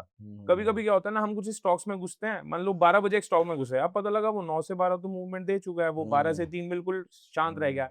स्टॉक ऑप्शन में बस यही एक बड़ा कॉन है कि एंट्री बनाना बहुत आसान है, एग्जिट लेना बहुत मुश्किल है। अगर वो डेड हो गया, डेड मतलब साइडवेज ही हो गया स्टॉक, तो मैं टाइम मेरे तो लूज कर चुका हूँ 3 घंटे के टाइम अंदर। वैल्यू आप लूज कर चुके हो। अच्छा, स्टॉक ऑप्शन में सर एक और अच्छी बात है, आपके मंथली एक्सपायरी है, टाइम वैल्यू थीटा डी के उतना नहीं होता जितना जितना वीकली आपका वाले में है। वीकली वाले में, इंट्राडे में या इंडेक्स ऑप्शंस में होगा। करेक्ट तो ये कहीं ना कहीं लेवरेज है, इसकी एडवांटेजेस हैं, जिसकी वजह से स्टॉक ऑप्शंस कहीं ना कहीं उभर के आता है और उसको ट्रेड करना ज्यादा आसान होता है। अब यही मैं आपको बोलूं, लाइव मार्केट स्कैनर एक लगा दो इंडेक्स ऑप्शन में, आप कहोगे क्या करूं मैं इंडेक्स ऑप्शन में मार्केट स्कैनर लगा के, जब है ही चाहिए इंडेक्स। तो ये एक ऐसा टूल है, या ये मुझे काफ़ी अच्छी स्ट्राइट मतलब एक टूल लगता है, एक फ़िल्टरिंग टूल इसको आप बोल सकते हैं, जिसकी वज़ह से ना मैं अपने parameters, limits, orders time to time change कर सकता हूँ कि आज मुझे ये सर्च करना है, आज मुझे ये सर्च करना है। तो कहीं न कहीं मुझे ऐसा लगता है मार्केट नर्व भी है ना, वो भी कहीं न कहीं स्टॉक्स का बिहेवियर इम्पैक्ट करती है। अगर मेरे को दिख रहा है ऑटो सेक्टर में अभी कहीं न कहीं एक ऑटो एक्सपो हुआ है दुबई के अंदर, और कहीं न कहीं उस ऑटो सेक्टर में हेवीली हमारी गवर्नमेंट ऑफ इंडिया इन्वेस्ट कर रही है। मैं ऑटो सेक्टर का फ़िल्टर लगा के बूमिंग स्टॉक्स देखूँगा और वो भाग रहे होते हैं उस दिन। न्यूज़ के साथ भी इसको हम लिंक कर सकते हैं। इसमें एक और फीचर है सर, एक और मैं मेंशन करना चाहता हूँ, न्यूज़। ये एक बहुत स्ट्रॉन्ग फ़ोकस है, और अभी मार्केट थोड़ी बंद है इसलिए थोड़ा-सा शांत लग रहा है ये। ये बहुत जल्दी अपडेट करती चेंज है। करता रहता है इसको, ये वन ऑफ द इम्पोर्टेंट, यहाँ पे आईपीओस कौन से आने वाले हैं, डील्स कौन से आने वाले हैं, मार्केट्स में चल क्या रहा है। मेरे स्टॉक्स के अकॉर्डिंग मेरे हिसाब से इसमें कुछ ऐसा फीचर है जिसमें धन के स्टॉक्स मेरे पोर्टफोलियो को उठाता है हाँ, हाँ, और ये उसके उसके ही न्यूज़ बताना शुरू करता है। Correct, correct. So as to make a right decision. Right, right. तो डेफिनिटली ये मैं डेफिनिटली यूज़ करता हूँ, और मैं अपने व्यूअर्स को रिकमेंड करता हूँ, आप इसको यूज़ करके देखना। मेरी ट्रेडिंग डेफिनिटली इससे इम्प्रूव हुई है। ठीक। इसमें मेरा एक क्वेश्चन है, ऑल्दो मुझे आई एम वेरी श्योर कि आप जब स्ट्रैटेजी डिस्कस करेंगे तो उसमें इसका आंसर होगा, बट एक माइंड में आ रहा है तो सोचा पूछ लेता हूँ कि मैंने एक बार ये स्टॉक चूज़ कर भी लिया और आपकी स्ट्रैटेजी के अकॉर्डिंग बाय भी कर लिया। कितना प्रॉफिट या कितना स्टॉप लॉस मैं मोस्टली रखता हूँ अपनी स्ट्रैटेजी के अंदर? देखिए, स्टॉक ऑप्शंस के अंदर इसको हम आरआर गेम बोलते हैं। चाहे वो स्टॉक ऑप्शन हो, चाहे वो इंडेक्स ऑप्शन हो, रिस्क इज़ टू रिवॉर्ड। कितना रिस्क लगाने पे मुझे कितना रिवॉर्ड मिल रहा है। ये कैपिटल लगाने का पूरा मेथड है। आपको ट्रेडिंग में कैपिटल लेके आना पड़ेगा, कैपिटल से कैपिटल बनता है, पैसे से पैसा बनेगा। तो मुझे ऐसा लगता है 1:2 1:3 एक बहुत आइडियल केस सिनेरियो है, और कभी-कभी ये डे के टाइम पे भी डिपेंड करता है। मान लो 2 बज गए और मुझे कोई ऐसी अपॉर्च्युनिटी स्टॉक के अंदर दिख गई, कोई रिवर्सल देख लिया या कोई ट्रेंड कंटिन्यूएशन कैंडल मेरे को दिख गई, तो मुझे 1:1 में भी सैटिस्फाइड रहना पड़ेगा। क्योंकि time is moving against me now. Time is moving against you, market is about to close. हाँ, वही। तो वो market is about to close में 1:1 में भी कभी-कभी सैटिस्फाइड रहना पड़ेगा। Okay. Very interesting, very interesting. So I would personally say कि मुझे बहुत सारे इनसाइट्स सीखने को मिले। आपने बहुत ही दिल से और बिल्कुल ओपन होके आपने सारी डिस्कशन करी है। So thank you so much. Screener share किया है, स्क्रीनर का लिंक आप हमारे साथ शेयर कर देंगे। सो दोस्तों, it was a very, very insightful session for me and I am very, very sure आपको भी बहुत कुछ सीखने को मिला होगा। आज हमने स्टॉक ऑप्शन बाइंग पे फोकस किया है। अगर आपको ये वीडियो पसंद आता है तो कमेंट्स के अंदर आप इंडेक्स ऑप्शन बाइंग भी लिख दीजिएगा। मैंने पूछा नहीं है अभी तक, मैं एक बार आपसे हमने पूछ भी लेता हूँ। सर, आप इंडेक्स ऑप्शन बाइंग में भी हमारे साथ एक बार और दोबारा बैठ पाएँगे क्या? सर डेफिनिटली, और मैं तो वेट कर रहा हूँ, कमेंट्स करेंगे सारे। अगर सारे कमेंट्स करेंगे, जो भी अपना फेवरेट इंडेक्स है प्लीज़ कमेंट कीजिए। कोई निफ्टी में ट्रेड करता है, कोई सेंसेक्स में, कोई बैंक निफ्टी में। ठीक है। ज़रूर कमेंट कीजिए, हम पूरी जोरों शोरों से हाजिर हैं, पूरी चल- ट्राई करेंगे, इंडेक्स ऑप्शन की एक बहुत बढ़िया स्ट्रैटेजी लेके आएंगे। चलिए ठीक है, आप सभी लोग अपना इंडेक्स ऑप्शन बाइंग स्ट्रेटेजी लिख दीजिए या फिर अपने इंडेक्स का नाम लिख दीजिए। आई विल मेक श्योर कि मैं गोकुल जी से दोबारा टाइम लूं आपके लिए और आपके लिए स्पेशली स्ट्रेटेजी के ऊपर हम पूरी की पूरी मास्टर क्लास पूरा का पूरा डिस्कशन करें। Point number 1। पॉइंट नंबर 2, आगे बढ़ने से पहले प्लीज मेक श्योर कि आप इस चैनल को सब्सक्राइब कर लीजिएगा, वीडियो को लाइक कर दीजिएगा और सबसे इंपॉर्टेंट बात, आपका इस पूरी स्ट्रेटेजी या पूरे थॉट को लेकर कोई भी क्वेश्चन है, कोई भी डिस्कशन है, कोई डाउट है, कोई फीडबैक है, वो कमेंट में जरूर डालिएगा। I will make sure, I will ensure कि आपके सारे क्वेश्चंस के आंसर जरूर मिले, चाहे मुझे गोकुल जी को जितना मर्जी चेस करना पड़े आपके क्वेश्चंस के आंसर लेने के लिए। मिलते हैं अगली वीडियो में। Bye bye, take care of yourself.